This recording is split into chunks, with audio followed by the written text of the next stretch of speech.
All right, here we are, bottom 9. A lot of ones. 1-1, and another 1. It just so happens that the Reds have 11 of them, and the Twins have 1. Quite the 4th inning that I'm sure we'll get to, Nick. But nice, lovely Saturday night. I will admit that I'm very concerned that my attention to detail on this show might be distracted from time to time.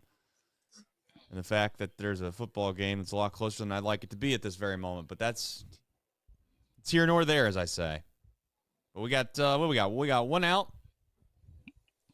We got 1 down. We have another developing situation, Trace. Oh, no. I don't know if this is good or bad. Chattanooga Lookouts are 3 outs away from getting no hit. That'll be their 90th. That would be their loss? 90th loss of the season. That seems quite poetic. Yeah, it does.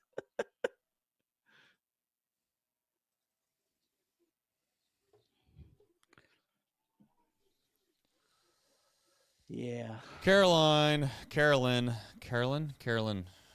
think. Saying I am quiet again. Let me check my level. Yeah, you were quite a bit quieter than me. Let's check my level settings. Well, I figured out why. Check. Gonna go out on a limb and say that's much better. My only concern, Nick, is that buzzing noise. A little. It's not terrible, but yeah, there's just something going on with the whole system as a whole. It's just there's 18 games left, 17 games left. I'm gonna try to fight through the final 17 here before I just completely reset this computer. I thought about it this morning. I actually thought, Nick, I could just wipe this thing clean. But then I was like, what happens if like something other bad happens and now you got a world of a mess on your hands and you don't have a lot of time to figure it out, and all it is a small little humming noise that'll go away eventually. Yeah, so I get that. That's why I haven't opened the computer you sent me yet. I keep like putting it off. Like, no, this is gonna be and I have to move everything around. Yeah. Yep. So that's that the old ball well, game. But it's not hit well enough. All right, folks. Well, you know the drill by now. If you haven't, well, I'd say welcome to the stream. Seems like a weird night to join the stream for the very first time, but nonetheless, if it's your first time, you got a long, long intro to sit through.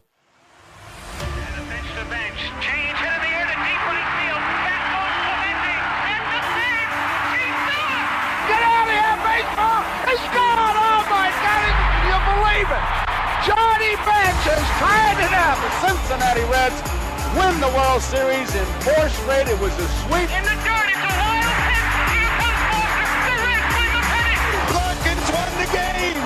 That ball is fair. Cincinnati's ahead. 2 games to none. Welcome Joe Randa to Cincinnati. Adam Dunn has done it again. Benzinger backing and calling. And the 1990 World Championship belongs to the Cincinnati Reds. Marty, yes. This is Adam from Milwaukee. Hey, Adam, how you doing? I'm good. How are you? Good. Do you think Scott Chatterbox is a good player? Dunn up there with the bases loaded, the outfield deep and around toward right, and the 1-0 on the way to the plate. Swung on, long drive, right field, and this one belongs to the Reds. And a high drive, hit back into deep right field. Junior has just knocked the door down to the 500 club. Benson's first home run is a walk-off winner. That ball had a family. And De La Cruz is, oh my goodness, look at this kid run. My, oh my, that is a triple. Matt McClain's first big league bomb. Spencer Steer's first big league hit is a home run to straightaway center field. Joey Votto's done it again. The pitch. Votto swings high in the air. Right field. Yes! He pointed to the dugout to say, I told you. That is Joey Votto's 315th career go-ahead ribby. Only Johnny Bench had more as a Red. And I can't tell you how much it means to play in front of everyone here in Cincinnati as a Red. What a gift. What a tremendous gift. So thank you. Thank you. I think I can speak for all of Reds country. Joey Votto, thank you. High drive, left center field, racing back to the line, Bourgeois. The Reds are National League Central Division champions. In the air, left center field. Did he? He did! He did! Reds win!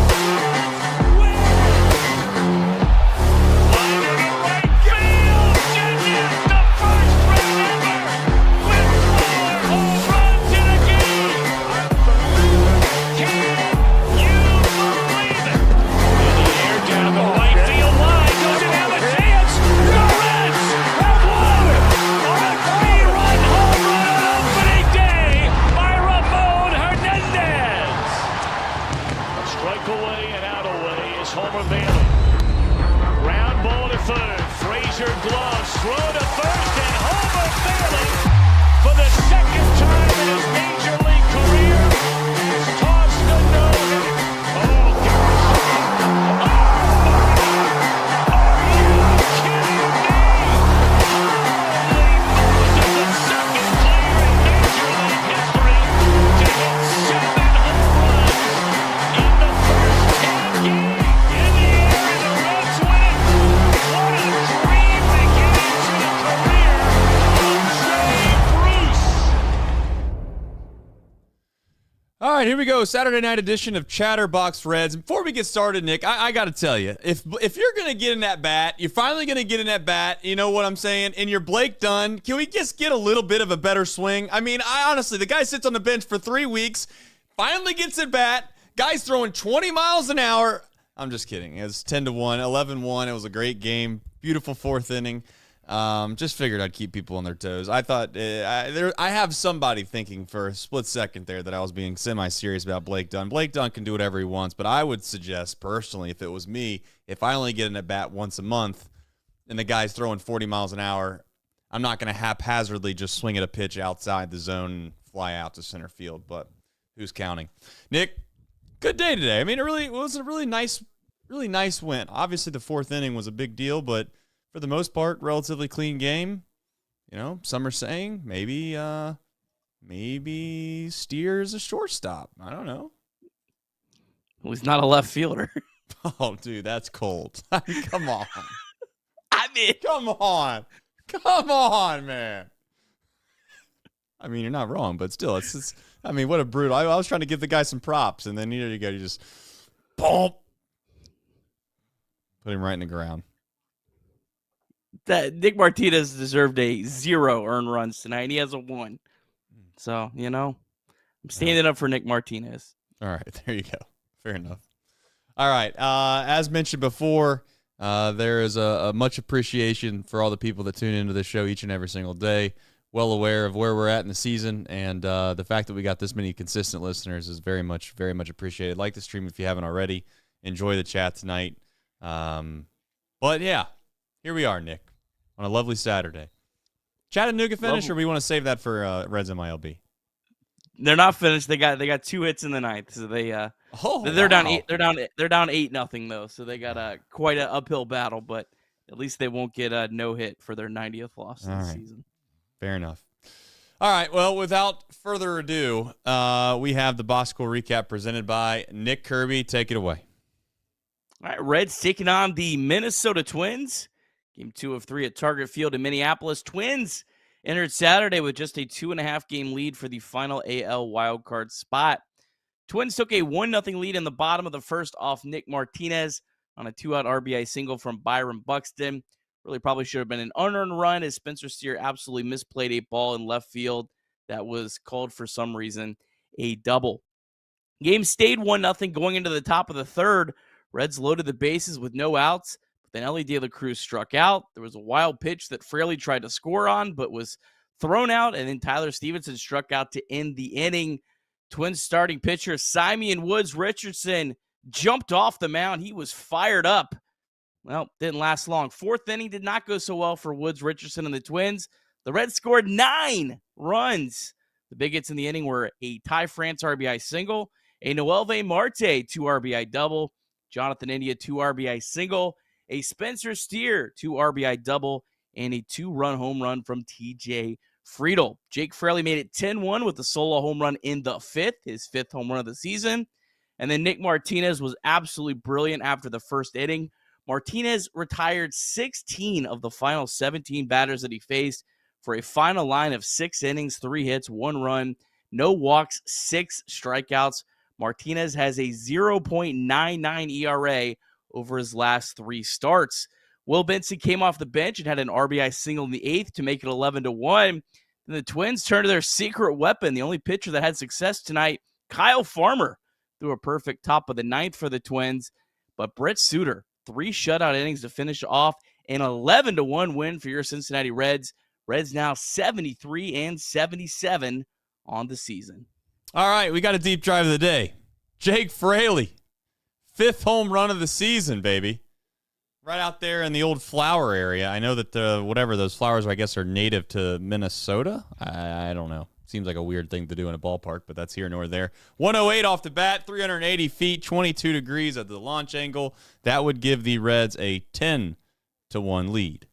If you're thinking of that meme where Chris Paul hits a 3 and they're down by 60 on the YouTube clip, that's kind of what this home run was. But hey, they all count the same in the old scorebook at the end of the season. So shout out to Jake Fraley and shout out to DSC because they are a leader in renewable commodities, specializing in biofuel production, used cooking oil collection, aggregation, and sales. Visit www.deepsouthcommodities.com for more information. And that is a deep drive, by the way. That's a legit deep dive. Is that the hardest hit ball? Again, we don't need to do stats on the fly. Got to be the hardest hit ball Jake Fraley's hit all year.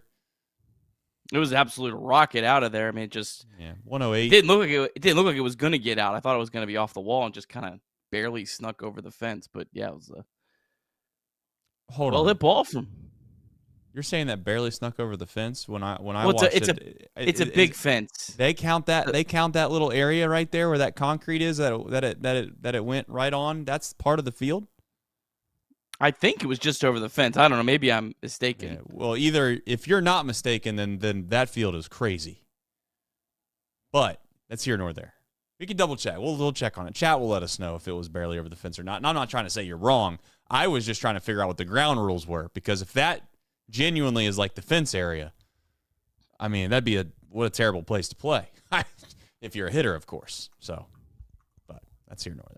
All right, Reds offense really all starts in the 4th inning. And you know what's funny? I had a tweet already ready to go. You know what, Nick? I said, you know what? Let's just let it go, Trace. Let's let it go. Just enjoy your night of college football, which I'm not enjoying at all right now. I'm just distracted as can be. And I was like, you know what? I'm not going to tweet it. But the tweet might have said, and again, no guarantees, but it might have said, just cancel the season. To be honest, we'll just pack our bags up right now, head to Cincinnati, let the equipment managers get a head start, and we can be done.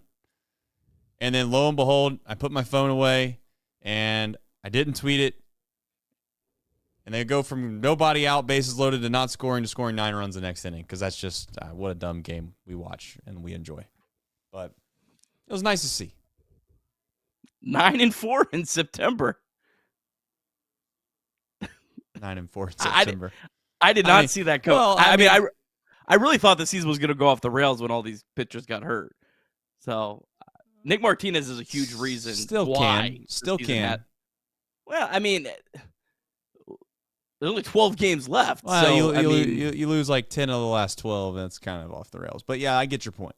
The chances of it going off the rails. They can't lose. They cannot lose 90 games now. Well, that's so good. I mean, it is now mathematically impossible for the Cincinnati Reds to lose 90 games. So, and I thought we were heading that way, to be honest with you. So, yeah. Well, I'm with you. The TBD has been a really good starter for the Reds, for being honest. There might be some magic here. Just don't tell the teams who you're pitching until 2 hours before the game. These guys are like, man, they're gonna be filing complaints against the Reds, the Twins. Yeah. Is that like is that an unwritten rule, or is that genuinely like illegal to not let people know who you're throwing? Well, I don't know if the 3-batter minimum, I feel like what pushed it over the goalpost was when Craig Counsell in the playoffs started Wade Miley and had him face one batter and then pulled him from the game and then pitched right-handed batters against the Dodgers, because the Dodgers that year had a crazy heavy platoon lineup. And I think that was one of the things that is, I think it was the next year was when they officially did it. I think that was one of like the last straws. Like, okay, this is ridiculous. But yeah, I mean, I don't know. They did it in the playoffs, so I know the Dodgers were not happy with that though. Well, got to be smarter. They got outwitted. Simple as that. We've gotten outwitted before late at the back end of games where we have a guy come in and then we have to burn 2 guys just to have one guy hit. That's probably hitting at the Mendoza line. But that's here nor there. All right, Reds offense, where do we start? I guess we'll start with the folks that we've been kind of saying, hey, we need to get something from. I know that Fraley certainly has had an up-and-down season. It's nice to see him kind of, I don't want to say he's hot, but it's nice to see him playing well since he's come back. And then probably the bigger story is TJ Friedl. I mean, we said yesterday on the show, quite frankly, he's going to be a major piece to the puzzle of what 2025 brings, whether that's success or not. I don't think he's a guy that they're going to go to look to replace. So they're going to bank on him going into the next season to be an everyday guy. Question is, can he? And it's starting to feel more and more like he's good enough. And you mentioned this yesterday. He's definitely got the goods, right? He's good enough to play as a Major League Baseball player. The question is if he's capable of staying on the field. So, but it's nice to see between Friedl and Fraley. Those are two guys that have struggled a little bit, and they got off the snide, if you want to call it that. Yeah, TJ Friedl, 4 hits tonight. I mean, back-to-back, just great games for him against a team that desperately needs these wins. They're not playing against someone that's playing out the string right now. I mean, these were quality pitchers the last 2 nights, starting pitchers for the Twins in games they really have to have. If you're a Minnesota Twins fan, you're like, how do you lose to the Cincinnati Reds? You know, exactly. It's nice to be on the other end of that. I do say I do kind of enjoy that piece of it. Yeah, I mean, great to see TJ Friedl finishing this year strong, and then Jake Fraley, for as weird of a season as he's had, and a season that kind of feels almost like close to the worst case scenario for him, he still has a 97 WRC plus right now. So I don't know what you do with Jake Fraley. I really don't. He might be the hardest question on this entire roster right now. It all depends on what you're asking out of certain position groups, right? Like I could what's the kid that plays in right field for if the Fraley kid plays for the Brewers? Sal Fraley, yeah. Yeah. It's like, listen, if you can play that good of defense, then ultimately you can get away with a 97 WRC plus in right field. You just can't do it with Jake Fraley's defense. And I don't know what his outs above average is. I don't have any of the analytics in front of me. I'm just going off of what I watch. And it's not bad. I'm not saying it's bad. I'm just saying it needs to be like we need to be in the 120s OPS plus area for me to be like, okay, I can buy into the whole Jake Fraley thing again. Because not only that, he's also a platoon guy. Because if you're going to be a situation where you're an everyday player and you're a little bit above average, that's great. Or maybe even slightly below average and you got, great speed and you can play outfield at a high level, I can live with that. It's just kind of like Fraley just finds himself having like almost like the C+ grade on everything, which isn't good enough to really get you anywhere special, but it's also not bad enough to where you're like completely done and ready to see it go away. So we'll see what happens with Fraley moving forward, but the Reds have some decisions to make certainly in the outfield, and I think a lot of these decisions are going to get made, based off of who they bring in. But for Fraley's sake, it's just nice to see him have some success because it's been a tough year. Yeah, absolutely. Also, Noelvi Marte, 2 hits. Yeah. That double was the biggest hit of the game at that point. So that was really good to see from him. Will Benson off the bench, got hurt the other night.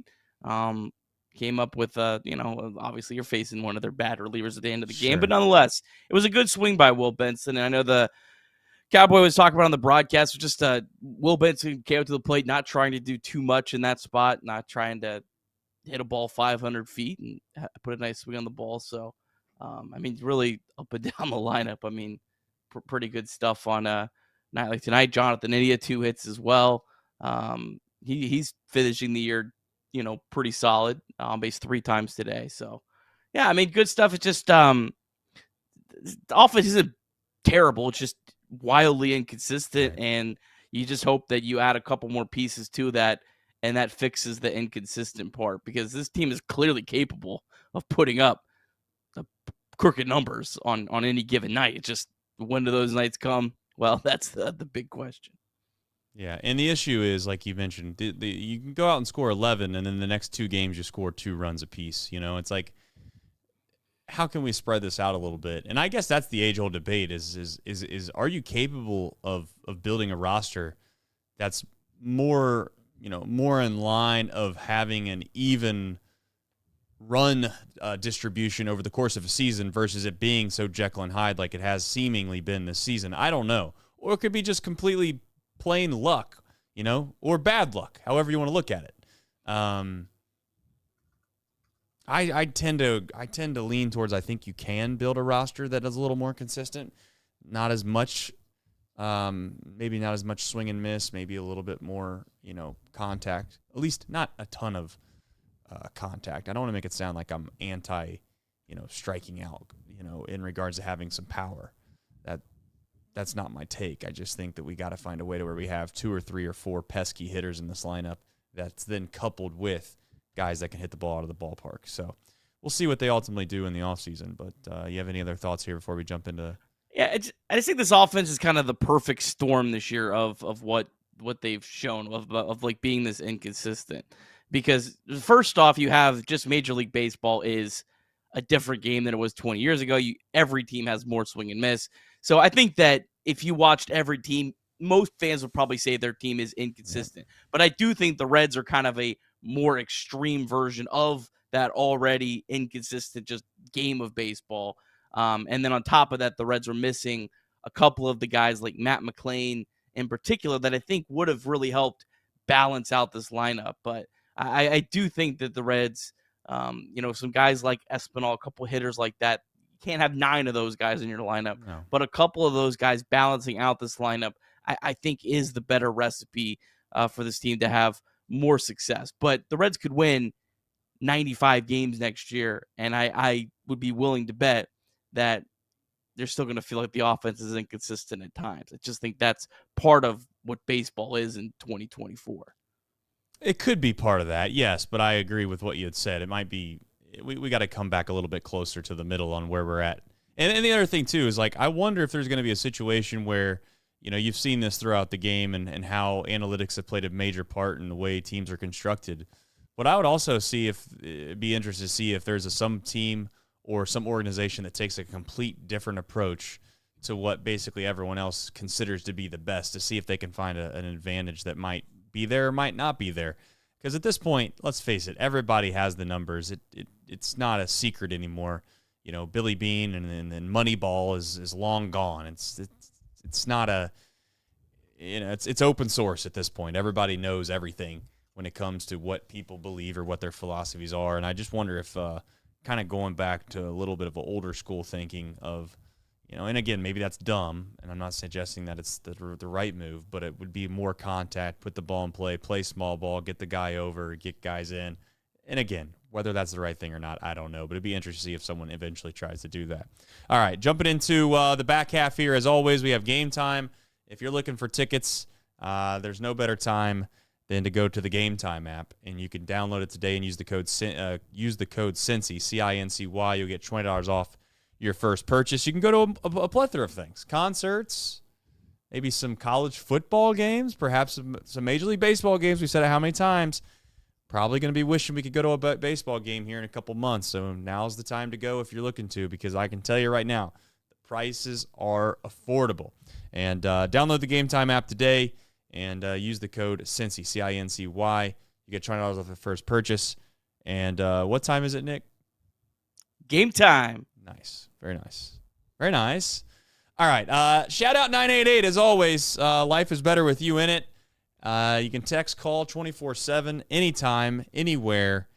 988 is a very good resource. Please pass that along as well to anybody that you think might be going through something. And mantherapy.org, as always, at the ready for any of your needs. I am trying to multitask as best as I can here. I got to be honest. I'm distracted, but then I'm also trying to be professional.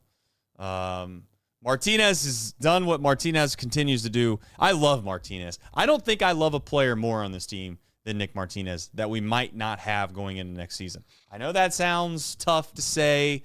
Maybe you can convince me of somebody else. But if Nick Martinez isn't on our team next year, I'm going to be a little sad. I think that you are going to find out within 5 days of the World Series ending if the Reds are spending money or not this offseason. Because if the Reds offer Nick Martinez a qualifying offer, that's your indication that the Reds are spending money this offseason. They do not. I think that's a good indication that they are not, or spending very little, or spending on the fringes. Really? You think? Because I think it's a no-brainer to offer him a qualifying offer if you have that in your budget. Well, I don't know if it's a no-brainer, but I do think that it's a. I mean, you're valuing the compensation pick. I get it. What's a qualifying offer going to have to be? 20? 15? It's going to be 20 and change. 20. So $8 million more. It's a lot of money. It's a lot of money for a guy like that. But at the same time, he's been very, very good. Is he going to be this good again? I don't know. That's the question of the day. Oh, man, it's a tough one. I don't know. I would say that if they're not going to give him a qualifying offer, then I'm not going to go all in and say what you just said, which is they're not going to spend money this offseason, but I would openly admit that they have money to spend. It's just a matter of what they decide to do. And how much do you think Nick Martinez is worth next year? Well, if he pitches like this, he's worth $20 million. But Well, then I I know what you're saying. Like if I was willing to risk it, like you said, I would be willing to give him 15. And that's where you get in the age-old debate, which is if you're willing to give a guy 15, why not give him 20? And I guess the point is like, where's the line in the sand? It's kind of like good poker players know when to fold, even if they have a good amount of chips in the middle, because at some point it's still a bad hand, and you don't want to waste money just to waste money. But I do understand your point, and the $20 million is something in which I would offer that to him just to. First of all, let's be clear. Let's hope that he just takes the option. But he's not going to. So I don't want to get past that point. The second point would be I'd hope we can come to a deal instead of giving the qualifying offer. I'm hoping that there's a way that they can negotiate a deal before we get to the qualifying offer. But if we get to the qualifying offer stage, then I guess I'm in it for giving him $20 million, to be honest. I'm honestly not sure that 1 year $20 million isn't better than 2 years $30. Where it's 1 year and you're done. It's like, because if Nick Martinez pitches really well next year, he's worth $20 million. If he doesn't pitch very well, then he's not worth 2 years $30 million. That's where I'm kind of like, I'd almost rather just have 1 year of a guy that's 34 years old, where I don't have to have that extra risk. Because if things go south, okay, whatever, it didn't work. It was 1 year. We move on. We sign someone else the next year. So I don't know. I always kind of like the 1 year better, to be honest. You kind of, I'm not sure if Nick Martinez was a free agent, if he would accept a 1 year $20 million deal. But because that's a qualifying offer, it's more difficult for Martinez to just say no, because if he says no, then another team has to give up a draft pick in order to sign him. So it's almost like you kind of back Martinez into a little bit of a corner here, where he has to make a tough move. I'm not sure. Well, I think he will, just because of the risk of having that draft pick attached to him. But if that was not on the table, I don't know if he would take 1 year $20 million. I think he thinks he can probably get 2 years 30, 3 years 40 out there probably right now at this point. $20 million is a hell of a lot of money, man. I just don't think there's any way that he would turn that down for the risk of what you said, teams balking at the idea of having to give up a comp pick and still having to spend $20+ million on him. So I just don't think that's going to happen. All right, Brent Suter, good outing from his perspective. I didn't get a chance to see him throw a ton. I'll be openly honest. I was watching some football. Once the Reds scored a bazillion runs, I kind of started doing the channel flip around game. What did I miss something? Is there a better pitcher in baseball than if you get through 6 innings and you have a big lead and you want to get 3 more innings than Brent Suter? Like, he might be the absolute best pitcher in Major League Baseball for that spot. Are you saying he's a good mop-up man? That's kind of disrespectful. No. I would say cleanup man. Like, it's not cleanup, not mopping up. He's cleaning up. That's really nice. Finishing him off. You got to be a politician, Nick. You got to be a politician. You just change the same meaning, but you change the word to something else, make it sound a little bit better. What do they call that? Euphemisms, I think. Is that the right word? Yeah. But no, I mean, he works quickly. He's just kind of the perfect guy if you're in that spot. Like, I know there was one game I think in Texas where the Reds had to bring on, I think, Alexis Diaz. But other than that, I feel like every other time he's at this spot, like, he's just mowed down for like 3 straight innings. It's kind of really wild how effective he's been in these kind of spots. I mean, hey, he's first of all, he's got a great personality. So I think when he gets an opportunity to pitch, he doesn't look at the score as much as I think maybe other guys perhaps would when he goes in the game. So that might help his case as well. You know, he treats it the same no matter what, which is a very good mindset to have, not only pitching but in life as well. So, so shout out to Suter, good dude, up for the Clemente Award, I think. So yes, he is. We'll see how that goes. All right, you have David Bell in the rundown. I know exactly where you're going with this. Nick Krall obviously had some words about David Bell. I think it's lip service. I could be completely wrong, but I think it's lip service, personally, Nick. And I'm not trying to kill Krall. I just think Krall does this from time to time. He says stuff that I can read right between the lines. What do you want him to say, Nick? Like, if you ask him, what about David Bell? What do you think he's going to say? I mean, you think he's going to be like, hey, I think David's doing a great job. He knows he can't say that. He'd get absolutely crushed. So what does he have to do? He has to come out and he has to be like, well, everybody's getting evaluated from top to bottom. We're going to have to figure out what's going on and how we can fix things. That's what he said. David Bell, color me shocked if he's fired. I don't think that there's any truth or whatever term you want to use behind the idea that he's in trouble because of what Nick Krall said. I don't know. The wording on that, it made me think a little bit that there's a possibility here, more than I thought before. I would have thought that Krall, I agree, he couldn't say he's doing a great job or anything like that, but I feel like he would have thrown something in there like he manages the personalities well. So there would have been something in there that didn't make it sound so harsh. Yeah. And maybe it's just, the way it was written, but that was through the official Reds.com. So yeah. I don't know. The way that was worded, it made me feel like there's a possibility. I'm not buying it, but I will say maybe him and David Bell got into a little scuffle when David Bell probably looked at his lineup cards a few times this year and said, what in the absolute hell am I trying to cook with this? What was the old Bill Parcells line where he's like, listen, if you want me to be the cook, let me go out and buy the groceries.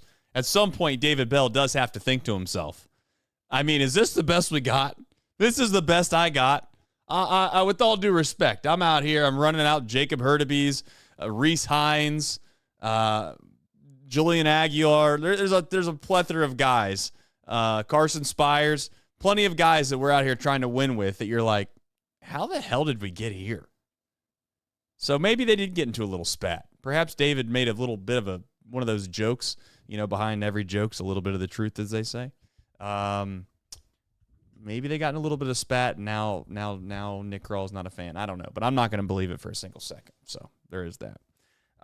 We have other topics of conversation, which is Reds MILB. There's not a whole lot left, but there was a storyline that you mentioned to me as we were getting ready to head on air, and it had to do with the Chattanooga Lookouts. Speaking of looking out, they ought to try that sometime, because at this point, they're headed to one of the world's worst seasons in Chattanooga. They've already secured that. All right, we'll start off with the Louisville Bats, who fell 7-2. The Bats struggling here at the end of the year. They're 63-79 on the season. Jacob Hurtubise 1 for 5. Hurtubise has been playing really well in September. Nick Martini back on a rehab assignment, 1 for 4 with a walk in his return. Edwin Rios 1 for 3 with a double. Davis Wenzel 2 for 3 with a double. And then Carson Kelly, he really struggled. 4 innings, 8 hits, 6 earned runs. And then Chattanooga, they were getting no hit until the 9th inning, but Daniel Veloheen, guys, had a tough year. He broke up the no-hitter. Dominic Patelli doubled as well in the inning. That was pretty much it. Tyler Callahan, the guy I love, he was 0 for 3 strikeouts. He had a tough one. The one positive in this one was Bryce Hubbard. Kind of had an up-and-down season, but in relief, he threw 4 innings of 1-run ball, only 2 hits, and struck out 4. Hubbard, guy was a pretty high draft pick, but hasn't panned out so far. So tomorrow, Chattanooga, it'll be it for them. They will play their final game of the 2024 season at 2:15 p.m. Tickets still available in Chattanooga. Nick, do you actually adjust Austin Hendricks to that stat line every night, or do you accidentally forget to change it? Hey, he had 2 home runs in back-to-back. He had home runs in back-to-back games a couple days ago. So, let's just Austin a little bit of respect. Right, yeah. I checked my broken clock over there, and it was right twice a day as well. So there is that. Anyway.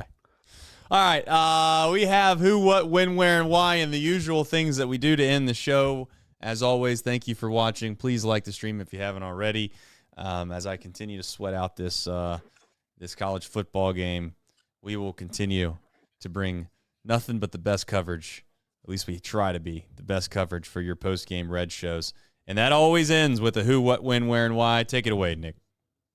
All right, Reds going for a sweep of the Minnesota Twins, and you'll catch it on the Roku channel tomorrow, 1:05 start time. I believe I heard at the end of the game, Jeff Brantley is doing the game with the Twins play-by-play announcer. So shout out to John Sadak getting a day off.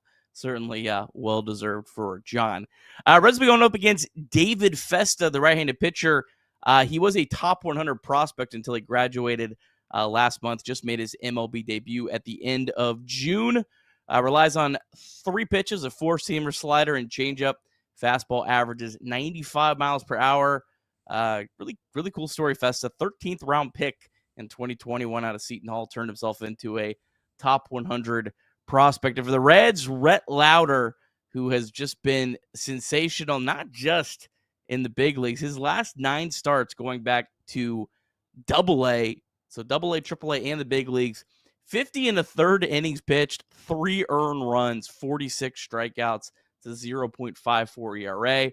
Certainly excited to see Rhett Lauder take the ball. This will probably got 3 starts left, if I'm doing my math right. So certainly looking forward to, and that's if the Reds don't shut him down or anything. But yeah, excited to see Rhett Lauder tomorrow. Any day that's a Rhett Lauder day is a good day. That's how I look at it for the rest of the season. Him and Brandon Williamson, I perk myself up a little bit, and I think, let's watch some baseball today. So shout out to Rhett, and hopefully he continues to throw the ball really, really well. All right, moving forward, we have a couple of what we would call traditions that you just don't love, Nick, which is fine. I get it. I mean, I know, I understand it. I get where we're at here. But you know what? You got to finish the drill, as they say. Yep, nice work there. This all started back in Boston, if you remember. So, nice. Very good. Very good. Well, I just want to say, I got to remind people of times like this. The Georgia score, it's very nice right now, by the way. It's a very nice score. But I was sitting down again today, and I don't know why I keep doing this, but I just keep thinking to myself, do you remember COVID? I mean, do you remember when we quite literally had no sports? And now I'm sitting on a couch. I got like 3 college football games on at once. I got the Reds game on, and I'm just basking in the glory of sports. And by God, sports are amazing, and I love them. And I very much appreciate the fact that we have a beautiful, free country to live in and watch sports. You know what? There's more sports to watch, which is why I'm getting the hell out of here. And we're going to end this show because there's also UFC tonight. You a UFC guy, Nick? No. No, not at all. What a shame. What a shame. But I plan on watching that. So I got a lot of things to get to, but I just want to say, honest to God, September 14th, 2024, we eclipsed 100 tonight. I don't know how you guys do it. I really don't know how you do it, but I tell you this, I'll tell you once, I'll tell you twice, I'll tell you a million times straight to your face. You're appreciated more than you know. And thank you for continuing to support us in this show. And thank you to all of our sponsors. Make sure I'm not forgetting anything tonight. I don't want to make sure I forget. I didn't, thankfully. But lastly, just thank you. And I know we say that a lot. Maybe it gets tiring to hear, but you guys are the best, and we appreciate the community that you've built within yourself too. This isn't just us. It's not about us, to be honest. Like the show the show has its own chat, right? Like it's its own community, its own fan base. So I can't wait for the days that we get to celebrate together, and that's coming, as we all know.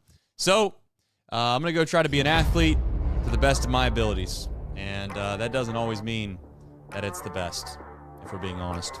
But you know what? Last night was an elite dunk. We'll see if I can't follow it up. If you didn't see last night's dunk, I suggest you go back and watch it. It was elite. Not as elite as Kyle Farmer's fastball, but it was elite.